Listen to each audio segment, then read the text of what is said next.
வணக்கம். டிஎன்பிஎஸ்சி பொது தமிழில் தேர்வுகளில் கேட்கப்பட்ட மிக முக்கியமான கேள்விகளிலிருந்து 6ஆம் வகுப்பில் கேட்கப்பட்ட மிக முக்கியமான கேள்வியை மிக விளக்கமாக பார்க்கலாம். முதல் கேள்வி, மாணவர்கள் நலனுக்காக கல்வித்துறை விதிகளையே மாற்றி தமிழகம் முழுவதும் பள்ளி புரட்சி செய்த தலைவர். இதற்கான விடை பெருந்தலைவர் காமராசர். காமராசர் அவர்களை பொறுத்த வரைக்கும் தமிழ்நாட்டில் 1954 முதல் 1963 என 9 ஆண்டுகள் தமிழகத்தில் முதலமைச்சராக பதவி வகித்தார். அவருடைய காலத்தில் எண்ணற்ற நலத்திட்டங்கள் பல்வேறு துறைகளில் மேற்கொள்ளப்பட்டது. அதில் அவர் கல்வித்துறையில் செய்த புரட்சி என்பது இன்றளவும் பேசப்பட்டு வரும் சாதனையாக பார்க்கப்படுகின்றது. காமராசர் அவர்கள் முதலமைச்சராக பதவியேற்ற நேரத்தில் தமிழகத்தில் ஏறக்குறைய 6000 தொடக்கப் பள்ளிகள் மூடப்பட்டு இருந்தன. அவற்றை உடனடியாக திறக்க ஆணையிட்டார். அது மட்டுமின்றி மாநிலம் முழுவதும் அனைவருக்கும் இலவச கட்டாய கல்வி சட்டத்தினை கொண்டு தீவிரமாக நடைமுறைப்படுத்தினார். மாணவர்கள் பசியின்றி படிக்க மதிய உணவு திட்டத்தை கொண்டு வந்தவரும் காமராசர் அவர்களே. பள்ளிகளில் ஏற்றத்தாழ்வின்றி குழந்தைகள் கல்வி கற்க சீருடை திட்டத்தை அறிமுகம் செய்தார். பள்ளிகளின் வசதிகளை பெருக்க பள்ளி சீரமைப்பு மாநாடுகளையும் நடத்தியவர் பெருந்தலைவர் காமராசர். மற்றும் அவருடைய ஆட்சி காலத்தில் 1 மைல் தூரத்தில் ஆரம்ப பள்ளி, 3 மைல் தூரத்தில் நடுநிலைப்பள்ளி, 5 மைல் தூரத்தில் உயர்நிலைப்பள்ளி என்ற ஒரு இலக்கின் அடிப்படையிலே பள்ளிகள் அமைக்கப்பட்டன. மாணவர்கள் நீண்ட தூரம் நடந்து களைப்படைந்தால் கல்வி கற்க சிரமம் என்ற அடிப்படையில் இந்த ஒரு கொள்கையை வகுத்து இதன் அடிப்படையில் பள்ளிகள் கட்டமைக்கப்பட்டு வந்தன. பெருந்தலைவர் காமராசர் அவர்களை இந்த கல்வி சேவையை பாராட்டும் வகையில் தந்தை பெரியார் அவர்கள் கல்விக்கண் திறந்தவர் காமராசர் என்று பெரியாரால் அழைக்கப்பட்டார். மற்றும் காமராசர் அவர்களின் சிறப்பு பெயர்கள்னு பார்க்கும்போது பெருந்தலைவர், படிக்காத மேதை, கர்ம வீரர், கருப்பு காந்தி, ஏழை பங்காளர், தலைவர்களை உருவாக்குபவர் என்று ஏராளமான அவர்களுக்கான சிறப்பு பெயர்கள் உள்ளன. ஸோ காமராசர் அவர்களின் நினைவாக மதுரை பல்கலைக்கழகத்திற்கு மதுரை காமராசர் பல்கலைக்கழகம் என பெயர் சூட்டப்பட்டது. மத்திய அரசு 1976 பாரத ரத்னா விருது காமராசர் அவர்களுக்கு வழங்கியுள்ளது. காமராஜர் வாழ்ந்த சென்னை இல்லம் மற்றும் விருதுநகர் இல்லம் அரசுடைமையாக்கப்பட்டு நினைவு இல்லங்களாக மாற்றப்பட்டன. சென்னை மெரினா கடற்கரையில் சிலை அமைக்கப்பட்டது. சென்னையில் உள்ள உள்நாட்டு விமான நிலையத்திற்கு காமராசர் பெயர் சூட்டப்பட்டது. கன்னியாகுமரியில் பெருந்தலைவர் காமராசர் அவர்களுக்கு 2000ஆவது ஆண்டு அக்டோபர் 2ஆம் தேதி மணிமண்டபம் அமைக்கப்பட்டது. ஆண்டுதோறும் பெருந்தலைவர் காமராசர் அவர்களின் பிறந்த தினமான ஜூலை 15ஆம் தேதியை தமிழக அரசானது கல்வி வளர்ச்சி நாளாக கொண்டாடி வருகின்றது. அண்ணல் காந்தியடிகளிடம் உடை அணிவதில் மாற்றத்தை ஏற்படுத்திய ஊர் இது. இதற்கான விடை மதுரை. காந்தியடிகள் அவர்களை பொறுத்தவரை தமிழ்நாட்டில் காந்தி என்ற ஒரு பாடமே அவரை பற்றி தமிழ்நாட்டுக்கும் அவருக்குமான தொடர்பு பற்றி கூறுகிறது. காந்தியடிகள் பலமுறை தமிழ்நாட்டிற்கு வருகை புரிந்துள்ளார்.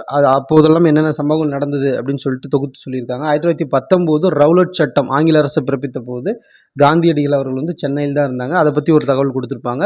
பிறகு பார்த்திங்கன்னா 1921ஆம் ஆண்டு காந்தியடிகள் தமிழ்நாட்டிற்கு வருவாங்க. அப்போ ரயில் வண்டி புகை வண்டியில் மதுரைக்கு செல்வார். அப்போ தான் வழியில் பெரும்பாலான மக்கள் இடுப்பில் ஒரு துண்டு மட்டுமே அணிந்திருப்பதை கண்டு அவர் இதுதான் நம்ம இந்திய மக்களின் நிலை என்று கருதி தானும் இனிமேல் மேல் சட்டை அணிவதில்லை.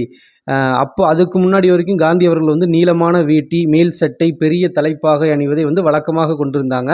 ஸோ இப்போ பெரும்பாலான இந்தியர்கள் போதிய உடைகள் இல்லாமல் இருக்கிறார்கள், தான் மட்டும் இவ்வளவு துணிகளை அணிவதா என்று ஒரு சிந்தித்து அன்று முதல் வேட்டியும் துண்டும் மட்டுமே அணியத் தொடங்கினார் என்றும் கூறப்படுகிறது. ஸோ அவருடைய உடை அணிவதில் மாற்றத்தை ஏற்படுத்திய ஊர் மதுரைன்னு சொல்லுவாங்க. பிறகு 1937ஆம் ஆண்டு சென்னையில் இலக்கிய மாநாடு ஒன்று நடைபெற்றது. அதற்கு தலைமை காந்தியடிகள் வகித்துள்ளார். மற்றும் தனக்கும் தமிழுக்குமான தொடர்பு பற்றி மகாத்மா காந்தி அவர்கள் பலமுறை குறிப்பிட்டுள்ளார். தென்னாப்பிரிக்காவில் வாழ்ந்த காலத்திலேயே தமிழ் மொழியை கற்க தொடங்கியதாக கூறியுள்ளார். மற்றும் ஜியு போப் எழுதிய தமிழ் கையேடு தம்மை மிகவும் கவர்ந்த நூல் என்றும் குறிப்பிட்டுள்ளார். திருக்குறள் எனக்கு மிகவும் பிடித்த நூல் என்றும் காந்தி அவர்கள் குறிப்பிட்டுள்ளார். சரியான தகவல்களை தேர்வு செய்க. அன்னை தெரசா ஓர் அயலக சகோதரி. அவர் இந்திய குடியுரிமை பெறாதவர். அவர் அமைதிக்கான நோபல் பரிசு பெற்றவர். மக்கள் பணியை இறைப்பணி என வாழ்ந்தவர். இதுக்கான விடை ஆப்ஷன் 3 1 3 4 அது சரியான தகவல்கள். ஸோ இரண்டாவது அவர் இந்திய குடியுரிமை பெறாதவர் அப்படிங்கிறது தவிர அவர் பெற்றவர். அன்னை தெரசா அவர்களை பொறுத்த வரைக்கும் அவர்கள் நார்த் மேசிடோனியா இப்போ இருக்கிற அந்த கண்ட்ரியை சார்ந்தவங்க. ஸோ இந்தியாவிற்கு வந்து சமயப்பணிக்காக வந்திருப்பாங்க. அன்னை தெரசா வந்து வெளிநாட்டை சார்ந்தவர் தான், இந்தியாவுக்கு சமயப்பணிக்காக வந்தவங்க. இந்தியாவில் குடியுரிமை பெற்று இங்கே மேற்கு வங்க பகுதியில், அது வங்கப்பகுதியில் சமயப்பணிகளை தொடர்ந்து செய்து வந்தாங்க. அமைதிக்கான நோபல் பரிசு அன்னை தெரசா அவர்களுக்கு 1979ஆம் ஆண்டு அமைதிக்கான நோபல் பரிசு வழங்கப்பட்டது. இந்தியாவின் சார்பாக அமைதிக்கான நோபல் பரிசு பெற்ற முதல் நபர் அன்னை தெரசா அவர்கள் தான். 1979. மக்கள் பணியை இறைப்பணி என வாழ்ந்தவர். நிறைய சமயப்பணிகள் வந்து செய்து வந்தாங்க. நோயால் பாதிக்கப்பட்ட பல மக்களுக்கு தொண்டு செய்து வந்தாங்க. இவர்களோட சேவையை பாராட்டி இந்தியாவின் மிக உயரிய குடிமையியல் விருதான, இந்தியாவோட highest civilian award Bharat Ratna விருது 1980ஆம் ஆண்டு அன்னை தெரசா அவர்களுக்கு வழங்கப்பட்டது. இவங்களோட புகழ்பெற்ற ஒரு வாக்கியம்னு பார்த்தீங்கன்னா, வாழ்க்கை என்பது நீ சாகும் வரை அல்ல, மற்றவர்கள் மனதில் நீ வாழும் வரை. அன்னை தெரசா. இதுவும் வந்து இந்த கேள்வியும் எக்ஸாமில் கேட்டிருக்காங்க. தோலுக்காக பாம்புகள் கொல்லப்படுவதை தடுக்க இந்திய அரசு வனவிலங்கு பாதுகாப்பு சட்டம் எந்த ஆண்டு நிறைவேற்றியது? ஸோ இந்த கேள்வி வந்து மிக முக்கியமான கேள்வி. பல முறை தேர்வுகளில் கேட்கப்பட்ட, இது தமிழில் மட்டும் இல்லாமல் ஜிஎஸ்லேயும் ஜென்ரல் ஸ்டடீஸ்லேயும் வந்து இது வர கொஷினு.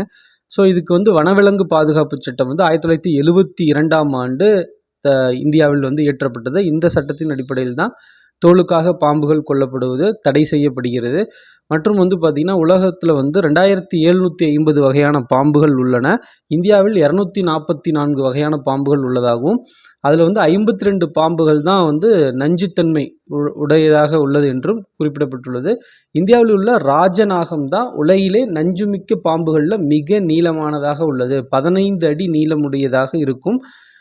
கூடுகட்டி வாழும் தன்மையுடையது மற்றும் மற்ற பாம்புகளை கூட உணவாக கொள்ளும் அப்படின்னு சொல்லி சொல்கிறாங்க.